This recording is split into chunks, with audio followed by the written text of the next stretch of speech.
اعوذ باللہ من الشیطان الرجیم بسم اللہ الرحمن الرحیم۔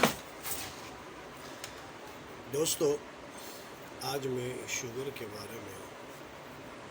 کچھ کہنا چاہتا ہوں۔ عام طور پر جو یہ بات مشہور ہے کہ شوگر ناقابل علاج مرض ہے یا یہ شوگر ٹھیک نہیں ہو سکتا، یہ بات بالکل غلط ہے۔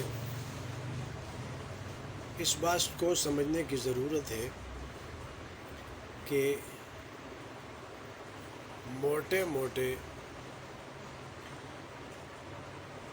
موٹی چیزیں میں آپ کو بتاتا ہوں کہ شوگر کی کتنی قسمیں ہیں۔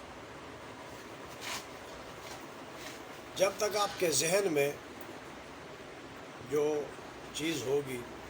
اس کو میں کوشش کروں گا کہ نکال سکوں۔ ایک ہوتا ہے شوگر جس کو ٹائپ 1 کہتے ہیں،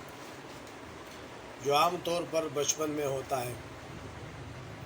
35 سال سے کم عمر میں، اور وہ شوگر کی وہ قسم ہے جس میں آپ کا پنکریاس یا جس کو ہم لبلبا کہتے ہیں وہ کام نہیں کرتا، انسولین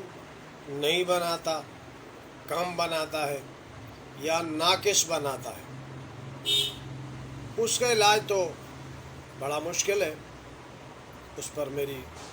اس معنوں میں کوئی ایسی تحقیق نہیں ہے۔ جو دوسری قسم جس کو ٹائپ 2 کہتے ہیں، جو عام طور پر 30-35 سال کے بعد ہوتا ہے، وہ قابل علاج ہے، اور ماہرین بھی کہتے ہیں کہ اگر لائف سٹائل کو بھی آپ چینج کر لیں، ابتدائی طور پہ جب پری ڈیابیٹک ہو، آپ کے شوگر کا لیول بڑھ گیا ہے، نارمل سے زیادہ ہو گیا ہے، آپ اس میں مصنوعی جو مٹھاس ہے جس میں چینی شامل ہے، مصنوعی کا مقصد یہ ہے کہ یہ اگرچہ قدرتی ذریعے سے ہی، گنے سے ہی اس کو بنایا جاتا ہے، لیکن اس کی تیاری میں نے سنا ہے کہ 12 قسم کے کیمیکل استعمال ہوتے ہیں، اور اس میں یوریا بھی استعمال ہوتا ہے رنگ بنانے کے لیے۔ تو اس وجہ سے اس میں کوئی غذائیت نہیں رہ پاتی، صرف مٹھاس رہ جاتی ہے، اور ہمارا بدن جو صدیوں سے جس مٹھاس کا عادی ہے، یہ وہ مٹھاس نہیں ہوتی، جس کی وجہ سے جگر اس کو قبول نہیں کرتا۔ جگر سے اگر یہ نکل جاتا ہے تو آگے پنکریاس اس کے لیے انسولین تیار نہیں کرتا، اور یہی شوگر ہے کیا، تھوڑی سی اگر یہ تفصیل بتا دوں کہ ہمارا بدن جو ہے ہر ایک چیز سے وہ توانائی پیدا کرتا ہے، تو وہ جگر اس کو گلوکوز میں تبدیل کرتا ہے، لیکن گلوکوز کو توانائی میں تبدیل کرنے کے لیے انسولین کے آگ یا چابی کی ضرورت پڑتی ہے۔ یہ انسولین اس پہ عمل درآمد کر کے ہی اس کو توانائی میں تبدیل کرتا ہے۔ تو جب وہ اس کو جانتا ہی نہ ہو تو وہ نہ جگر اور نہ پنکریاس ان کے لیے جو ہے انسولین تیار کرتا ہے، جس کی وجہ سے شوگر کی اضافی مقدار بدن میں بڑھ جاتی، جو طاقت میں تبدیل نہیں ہو پاتی، اور اسی لیے اس کو آج کل خون کا زہریلا پن بھی شوگر کو کہتے ہیں۔ تو کہنے کا مقصد ہے مصنوعی مٹھاس سے اگر بدن، اور بعض صورتوں میں اس طرح ہوتا ہے کہ بھئی پنکریاس ٹھیک ٹھاک انسولین تیار کر رہا ہوتا ہے، لیکن اس کو وہ ماحول نہیں ملتا انسولین کو بدن میں گردش کرنے کے لیے، کوئی چیز رکاوٹ بن جاتی ہے، کولیسٹرول بھی بن سکتا ہے، کوئی اور چیز بھی، لیکن زیادہ تر کولیسٹرول ہی ہوتا ہے، تو جس کی وجہ سے وہ بندہ شوگر کا شکار ہوتا ہے۔ ایک تو مصنوعی مٹھاس، قدرتی مٹھاس استعمال کریں جو پھل کی صورت میں رب نے پیدا کی ہے، اور پھر گڑ استعمال کریں جس میں مختلف قسم کے مختلف تناسب سے اس میں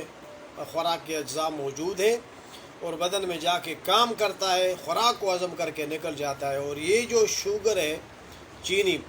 بمانی شوگر، چینی، تو یہ جو ہے یہ آپ کے بدن میں نہ تو خود ہضم ہوتا ہے، نہ کسی خوراک کو ہضم ہونے دیتا ہے۔ آج کے لیے بس اتنا کافی ہے کہ بھائی شوگر کا ٹائپ 2 جو 35 سال کے بعد ہوتا ہے، اگر آپ کا وزن زیادہ ہے، وزن کو گھٹائیں، مصنوعی مٹھاس کو چھوڑیں اور قدرتی مٹھاس پہ انحصار کریں۔ قدرتی مٹھائی استعمال کریں انشاءاللہ العزیز۔ میرا دعویٰ ہے کہ جب تک آپ ایک مختصر